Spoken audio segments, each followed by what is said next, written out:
आप सभी को मेरा नमस्कार। मैं किशोर कुमार साहू। आप देख रहे हैं इंजीनियरिंग मैकेनिक्स, जो कि हिंदी में है। इंजीनियरिंग मैकेनिक्स में हम पढ़ रहे हैं सेंट्रॉइड के बारे में। लास्ट लेक्चर में हमने composite figure, plane figure, L section का सेंट्रॉइड फाइंड आउट किया हुआ था। आज के लेक्चर में हम सेकेंड प्रॉब्लम सॉल्व करेंगे, जो कि सेंट्रॉइड है। और आज के प्रॉब्लम में हम एक और कंपोजिट प्लेन फिगर, जो कि अनइक्वल आई सेक्शन या आई क्रॉस सेक्शन एरिया है, इसका हम सेंट्रॉइड फाइंड आउट करेंगे।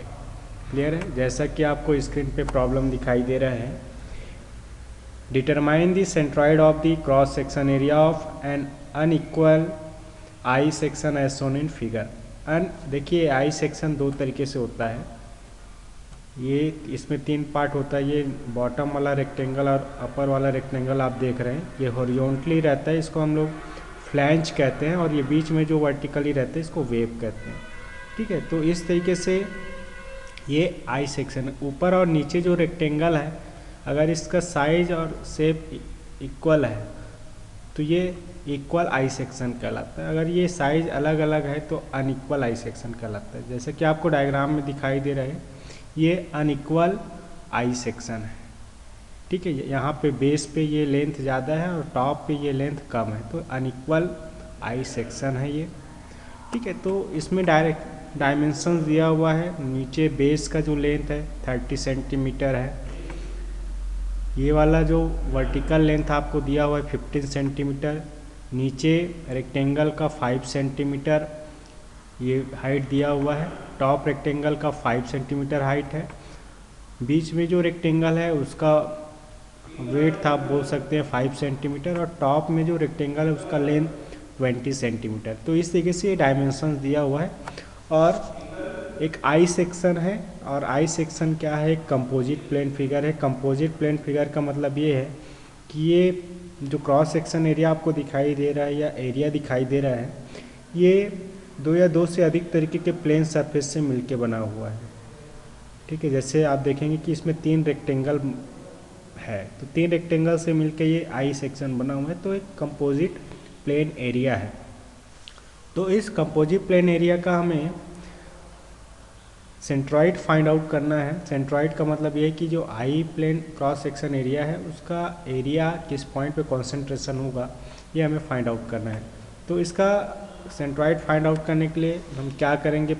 पहले की तरह ही बेस पे हॉरिजॉन्टली एक्स एक्सिस हम कंसीडर करेंगे, और लेफ्ट एज पे वर्टिकली हम लोग वाई एक्सिस कंसीडर करेंगे। और इसी एक्स वाई एक्सिस के रेफरेंस में सेंट्रॉइड पॉइंट सी का कोऑर्डिनेट पोजीशन हम लोग कैलकुलेट करेंगे।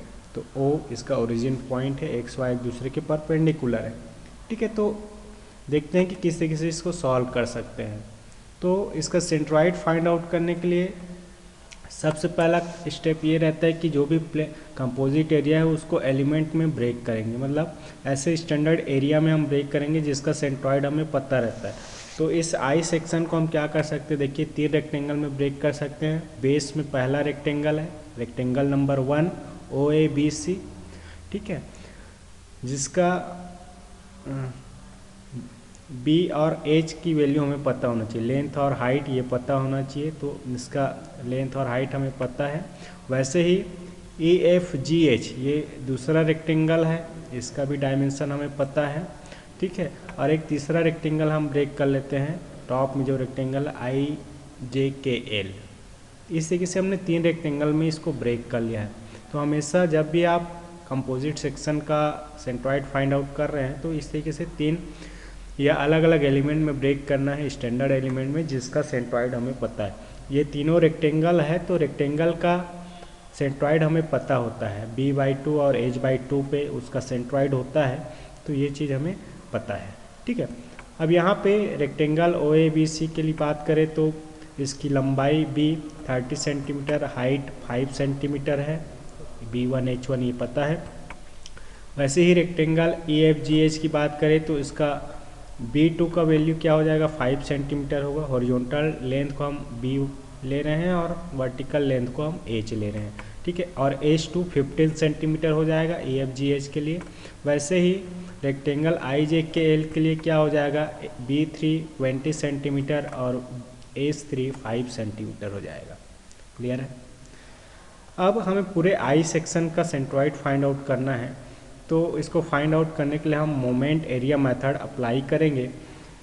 इसके लिए आपको जितने भी एलिमेंट हमने ब्रेक किया है उसका एरिया पता होना चाहिए, तो एरिया हम कैलकुलेट कर लेंगे। साथ ही साथ इंडिविजुअल सभी एलिमेंट का सेंट्रॉइड का पोजीशन भी पता होना चाहिए, तो सेंट्रॉइड का पोजीशन हमें फाइंड आउट करना है। और पोजीशन फाइंड आउट करने के बाद हमने जो एक्स और वाई एक्सिस कंसीडर किया है, हॉरिजॉन्टल एक्स और वाई, वहाँ से उस पर्टिकुलर एलिमेंट का सेंट्रॉइड का डिस्टेंस कितना है ये हमें कैलकुलेट करना है।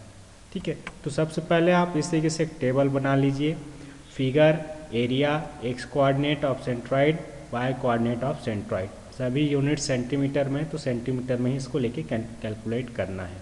क्लियर है। तो सबसे पहला एरिया आप देख लीजिए कौन सा है, OABC है।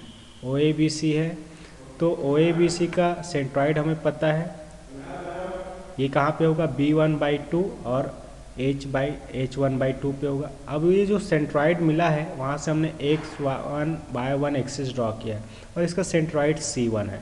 तो C1 का डिस्टेंस Y एक्सिस से X1 लेते हैं और X एक्सिस से Y1 लेते हैं। तो ये X1 और Y1 की वैल्यू हमें कैलकुलेट करना है। तो देखिए रेक्टेंगल OABC के लिए क्या हो जाएगा, टेबल में area A1 is equal to B1 into H1, 13 to 5 is equal to 150 centimetre square हो जाएगा। अब उसका सेंट्रॉइड C1 है, रेक्टेंगल OABC के लिए सेंट्रॉइड C1 है।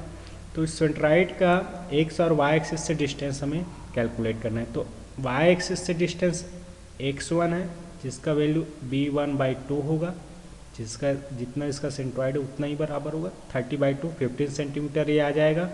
वैसे ही C1 जो कि रेक्टेंगल OABC का सेंट्रॉइड है, उसका X एक्सिस से वर्टिकल डिस्टेंस Y1 ये H1/2 के बराबर होगा। H1 5 सेंटीमीटर है, तो 5/2 ये हमें मिल जाएगा Y1 2.5 सेंटीमीटर। तो इसी के से हमने रेक्टेंगल OABC का एरिया X1 और Y1 कैलकुलेट कर लिया। इसी तरीके से बाकी एलिमेंट का भी एरिया X और Y की वैल्यू आपको फाइंड आउट करना है। एरिया EFGH के लिए लेते हैं, तो इसका सेंट्रॉइड हमें पता है B/2 और H/2 पे इसका सेंट्रॉइड होगा, तो वहाँ से हमने X2 Y2 ये एक्सिस ड्रॉ कर लिया है। सेंट्रॉइड C2 हमें मिल जाएगा। अब C2 का डिस्टेंस Y एक्सिस से X2 और X एक्सिस से Y2 है, तो ये दोनों डिस्टेंस हमें फाइंड आउट करना है। तो देखते हैं टेबल में रेक्टेंगल CDEF, सॉरी यहाँ पे CDEF नहीं होगा, ये आप EFGH होगा, ये रेक्टेंगल क्या होगा EFGH, इसको आप करेक्ट कर लेंगे, CDEF लिखा उसका है। इसका एरिया A2 है, B2 इंटू H2 ये हो जाएगा 5 इंटू 15 जो कि हमें 75 सेंटीमीटर स्क्वायर मिलेगा। अब X2 की बात करें तो X2 देखिए, X2 का वैल्यू कितने के बराबर होगा, BE प्लस B2/2 के बराबर होगा। और B का वैल्यू हम कैलकुलेट कर सकते हैं, टोटल 30 सेंटीमीटर है B से C, बीच में 5 सेंटीमीटर आप माइनस कर दे, EF बचा 25 है, तो 25 का हाफ BE के बराबर होगा, तो ये हमें 12.5 मिलेगा। और B2 का वैल्यू 5 सेंटीमीटर है, तो 12.5 प्लस 5/2 और फाइनली ये 15 सेंटीमीटर हमें मिलेगा। तो X2 का वैल्यू जो कि सेंट्रॉइड C2 का डिस्टेंस है Y एक्सिस से, ये हमें मिल जाएगा। वैसे ही Y2 X एक्सिस से C2 का डिस्टेंस है, तो Y2 हमें क्या मिलेगा, OB 5 सेंटीमीटर प्लस H2/2 है ना, हाइट का हाफ होगा EFGH का, तो ये हमें मिल जाएगा 5 प्लस 15/2 जो कि फाइनली हमें 12.5 सेंटीमीटर मिलेगा। तो Y2 जो कि X एक्सिस से रेक्टेंगल EFGH के सेंट्रॉइड का डिस्टेंस है 12.5 सेंटीमीटर हमें मिलेगा Y2। क्लियर है। वैसे ही तीसरा एलिमेंट या तीसरा रेक्टेंगल का सेंट्रॉइड हमें पता है B/2 और H/2 पे होगा, और इसका सेंट्रॉइड C3 हम मान लेते हैं। तो C3 का डिस्टेंस X एक्सिस से Y3 और Y एक्सिस से X3, ये दोनों वैल्यू हमें फाइंड आउट करना है। तो ये अब टेबल से देखिए रेक्टेंगल IJKL के लिए, रेक्टेंगल आई जे के एल के लिए क्या हो जाएगा, area A3 B3 into H3 20 into 5 ये हो जाएगा। फाइनली ये एरिया A3 हमें मिलेगा 100 सेंटीमीटर का स्क्वायर। अब X3 हमें कैलकुलेट करना है वाई एक्सिस से C3 का डिस्टेंस। तो आप देखेंगे जो बीच में गैप दिखाई दे रहा है वाई से उस रेक्टेंगल के बीच, ये डिस्टेंस हमें मिलेगा 5 सेंटीमीटर। आप कैलकुलेट करेंगे, देखिए वाई से टोटल लेंथ आप 30 सेंटीमीटर है, 30 से 20 आप माइनस करेंगे तो 10 बचेगा, 10 का हाफ। ये जो गैप दिखाई दे रहा है वाई से उस रेक्टेंगल के बीच में वो 5 सेंटीमीटर है, और उसमें हम B3/2 को ऐड करेंगे तो C3 तक X3 का वैल्यू मिल जाएगा। तो 5 + 20/2 इज इक्वल टू 15 सेंटीमीटर, ये हमें मिलेगा X3 का वैल्यू। हॉरिजॉन्टल डिस्टेंस है वाई एक्सिस से C3 तक के बीच का। वैसे ही रेक्टेंगल आई जे के एल के सेंट्रॉइड C3 का डिस्टेंस X एक्सिस से Y3 हमें कैलकुलेट करना है। तो Y3 क्या हो जाएगा, देखिए ये OB + EG + H3/2, H3 का हाफ उसका सेंट्रॉइड का पोजीशन है। तो ये हम कैलकुलेट कर लेंगे 5 + 15 + 5/2, फाइनली ये 22.5 सेंटीमीटर मिलेगा। तो Y3 का वैल्यू हमें मिल गया 22.5 सेंटीमीटर। ठीक है, तो इस तरीके से अगर आप X और Y की वैल्यू कैलकुलेट कर लेते हैं, मेन जो कैलकुलेशन का काम करना है आपको X और Y की कैलकुलेशन में करना है। अगर आपने X और Y की वैल्यू प्रॉपर वे में कैलकुलेट कर लिया है तो ईजिली मोमेंट मेथड को अप्लाई करके हम किसी भी कंपोजिट सेक्शन का सेंट्रॉइड फाइंड आउट कर सकते हैं। आई होप कि ये X और Y जो कि सेंट्रॉइड का कोऑर्डिनेट पोजीशन बता रहे हैं X और Y एक्सिस से, ये आपको समझ में आया होगा। ठीक है, अब आगे हम इसका सेंट्रॉइड फाइंड आउट करेंगे। अभी तो अलग अलग प्लेन एरिया या एलिमेंट का हमने सेंट्रॉइड फाइंड आउट किया, अब तीनों रेक्टेंगल मिलके एक अनइक्वल आई सेक्शन फॉर्म कर रहा है। तो इस अनइक्वल आई क्रॉस सेक्शन एरिया का सेंट्रॉइड कहाँ पे होगा, इसको फाइंड आउट करने के लिए हम मोमेंट मेथड या प्रिंसिपल ऑफ मोमेंट को अप्लाई करेंगे। तो इसके अकॉर्डिंग क्या हो जाएगा, एक सी क्या है, इस पूरे कंपोजिट प्लेन एरिया का सेंट्रॉइड का डिस्टेंस है वाई एक्सिस से, है ना, हॉरिजॉन्टल डिस्टेंस। तो एक्स या एक्स बार भी लिख सकते हैं। यहाँ पे 3 एलिमेंट में ब्रेक किया हुआ था, तो एक्स के लिए फॉर्मूला क्या हो जाएगा, A1 x1 + A2 x2 + A3 x3 अपान A1 + A2 + A3, ये फॉर्मूला है जैसे कि पहले ने हमने डिस्कस किया हुआ था। सभी वैल्यू हमारे पास है, टेबल से आप देख सकते हैं। सभी वैल्यू आप पुटअप करेंगे 150 × 15 + 75 × 15 + 100 × 15 अपान 150 + 75 + 100। फाइनली हमें एक सी की वैल्यू मिल जाएगा 15 सेंटीमीटर।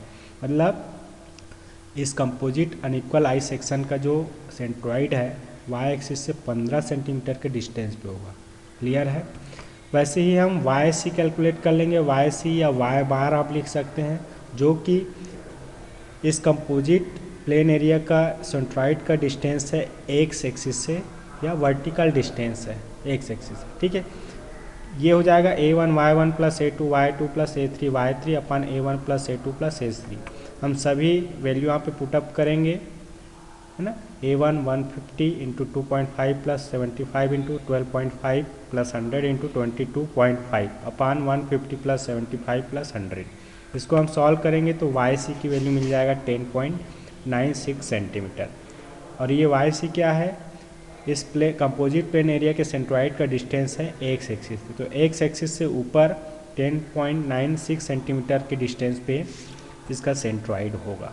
क्लियर है। तो ये दो वैल्यू हमने कैलकुलेट करना है हमेशा, एक सी और वाई सी, ये दोनों आप कैलकुलेट कर लेंगे तो इजीली आप सेंट्रॉइड फाइंड आउट कर सकते हैं। अब देखिए ये जो कंपोजिट प्लेन एरिया इसका सेंट्रॉइड कहाँ पे होगा। ठीक है, ये हमने दो वैल्यू फाइंड आउट किया, एक सी और वाई सी। एक सी 15 सेंटीमीटर, तो वाई एक्सिस से एक सी मेजर करना है, हॉरिजॉन्टल डिस्टेंस 15 सेंटीमीटर। वहाँ पे एक वर्टिकल एक्सिस वाई डैश ये वाई एक्सिस के पैरेलल ड्रॉ करेंगे 15 सेंटीमीटर पे, ये डिस्टेंस एक सी है ना। वैसे ही एक्स एक्सिस से वाई सी लेते हुए 10.96 सेंटीमीटर लेते हुए एक horizontal axis x dash draw करेंगे। ठीक है, ये वाई सी के डिस्टेंस पे होगा। अब दोनों वाई डैश और एक्स डैश एक्सिस जहाँ पे इंटरसेक्ट कर रही है वो पॉइंट होगा सेंट्रॉइड सी, जैसा कि आपको स्क्रीन पे दिखाई दे रहा है। और सी का कोऑर्डिनेट पोजीशन है सी x C comma Y C 15,10.96। Clear है? तो ये सेंट्रॉइड हमें फाइंड आउट करना था इस कंपोजिट आई सेक्शन के लिए। आई होप कि आज के लेक्चर में जो प्रॉब्लम हमने सॉल्व किया कंपोजिट प्लेन एरिया के लिए ये आपको समझ में आया होगा। आज के इस लेक्चर में इतना ही। Thank you for watching this video. Keep smiling.